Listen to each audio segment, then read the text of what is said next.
Hello everyone, this is your girl Nonhlanhla Khoza. Welcome to another episode of Sofa Talk with Nono. Today I have the beautiful Memms Jerry. How are you? I'm fine, thank you. Thank you for coming to my show. You're welcome. Happy to have you here. So tell me a bit about yourself, Memms.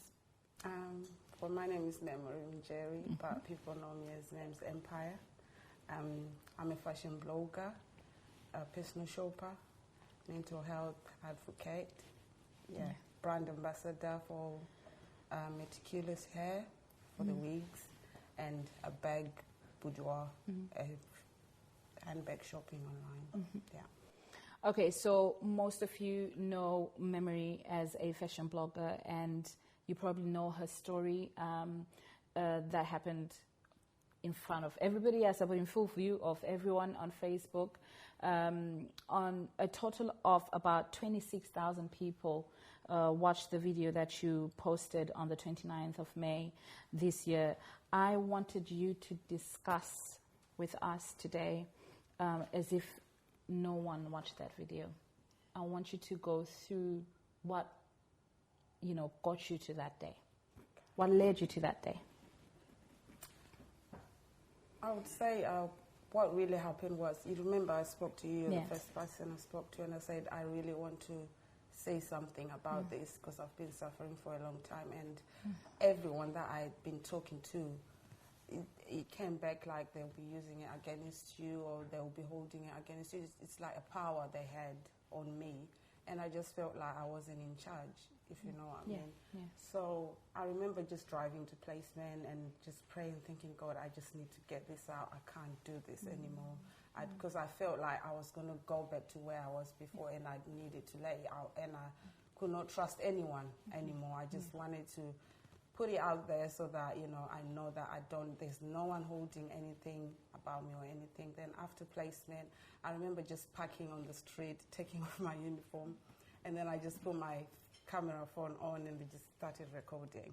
Okay. And then recorded. I don't know everything that I said there. I haven't rewatched that video at all. I just did it and I sent it and I deactivated my Facebook and I drove home. Well, before we carry on, I just want to let you know that I'm very proud of what you did. I took time to actually watch it many other times before. So I'll watch it on your part again. And I think that it was something brave that you did. Thank you. And a lot of people would have been encouraged by what you did. And this is something that, was really important for you to do, not only for yourself, but for other people. Yeah. Okay, so tell me, when you were speaking on there, you speak about self-harming. Yeah. What experiences were you going through with that? With self-harming, it was like getting disappointed with yourself. I would give myself goals, and if I don't meet that goal, I would get very angry with myself, and hurting myself would be like, sort of, you got your punishment, sort of, and then I'll move on, and that's it, until I could not do it. And I ended up not even finding a space to hurt myself. That's how bad it got. Yeah. What kicked off the depression, the anxiety? I would just say it's sort of rejection, starting from family. When I came over here, family rejection, and then it got to partner's rejection, husband rejection, any rejection. I do not do well with rejection. I take it very personal, and I think, what is wrong with me? Or if you do something wrong to me, I always think it's my fault. That's one thing that I'm learning every day, that it doesn't define who I am, it's how things are. But at that time, I wasn't in control like I am now. I just could not cope with the rejection, and most of it that drove me to that, it was most of it rejection. Did you realize that from the day, like we had spoken before, that from the day that you came out with it, a weight lifted off your shoulders, and you felt like you were more in control? Yes, very much in control, because I'm owning my story now. I know how I feel, and I know when I'm going bad. I know when it's going really dumb. I know what to do. And I don't feel ashamed to just put a post up and say, I'm feeling low. Because this is what, because when I sent that video, you'll be shocked how many people that inbox 26,000. It's like amazing, and people are like, I'm going through. Oh my God, I'm going through the same. So what do you do? I do this, and every time, or sometimes you wake up in the morning, you're like 25 messages. Everyone's just checking on you. It just feels good that there's a reason to live. And at that time, I did not have any reason. I only had like 1 or 2 people to talk to, and if you argue with those people, they will use that against you, and that will be me done. So it wasn't working, but at least now I know if I talk to Nono, if Nono doesn't reply, I can text to someone. I can, everyone knows my story, and it's safe like that. How surprised were you when you found out that there's actually people that are going through the same? Oh yeah, it's shocking. Yeah, honestly, it is shocking, and just people opening up to me and helping them, it just, I don't know how to explain it. I just feel like, oh my God, this is the reason why I did this. And the more I talk about it, the more people that come out and the more people that go and get help. And as much as it, because where where we come from, it's not everyone that believes in this. A lot of people don't believe in this. And this is my my goal. I just want to make sure that everyone realizes that sometimes some people find it really hard to get on with life, to get on with the little things that you think they're just easy for you. Some people find them really hard to do.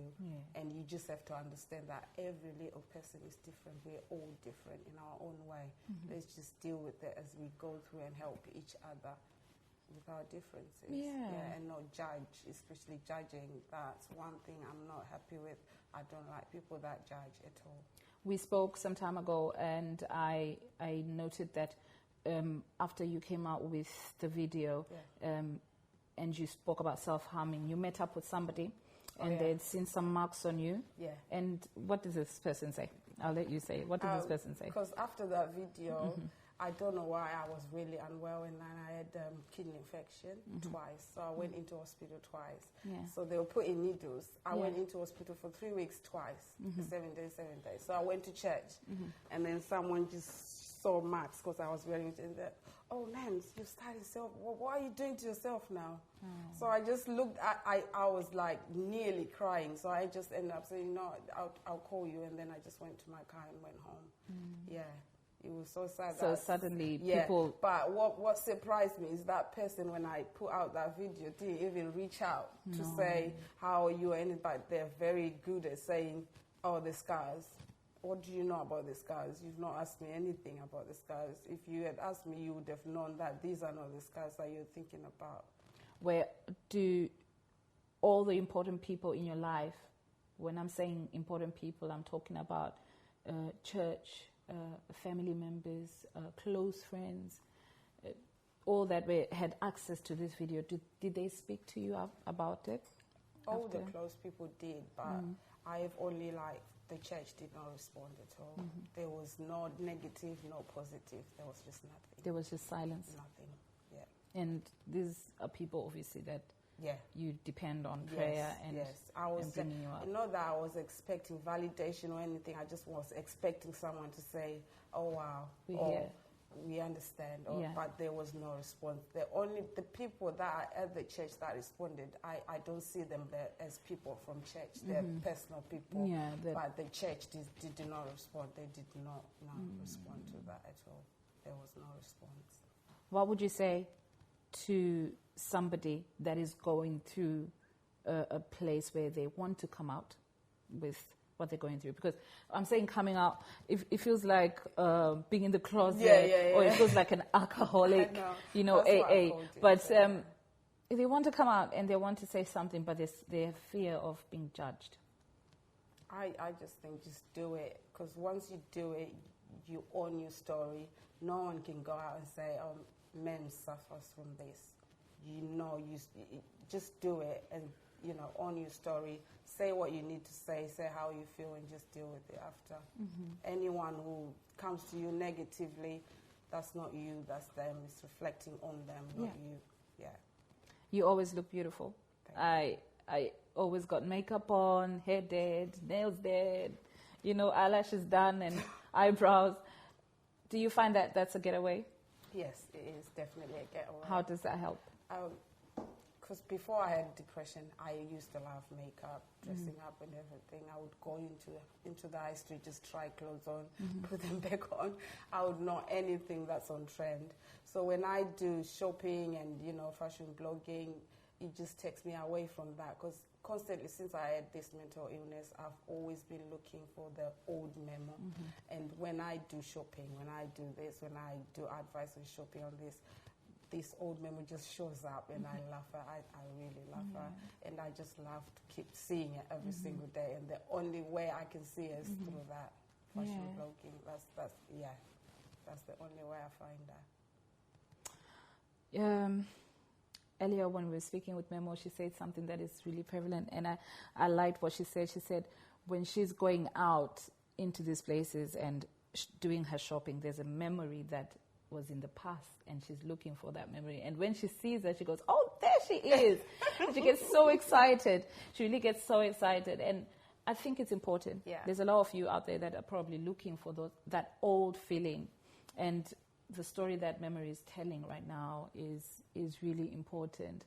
You know, obviously, there are people out there that are going to want to ask more questions. Are they free to get a hold of you? They're free to. They know that they're free to inbox, to call, to anything. There are people that need that kind of help. Oh, yes. So how did you do the first step? The first step, yeah. How did you take the first step? Yeah. I can tell them that, yeah. Memory Mjere here on Sofa Talk with Nono. You can also get a hold of her on Memms Empire. She's a fashionista, as you all know her, especially with the Zimbabwean community. If you are suffering from any sort of depression, any sort of anxiety, take the first step. It lifts up a lot of weight. You begin to own yourself. You begin to own the story, and you know, it empowers you. So if you want to talk more about this story, ask more questions, you have anything to say, email me on sofatalkwithnono@yahoo.com, or get a hold of me on Twitter or Facebook or YouTube. Thank you.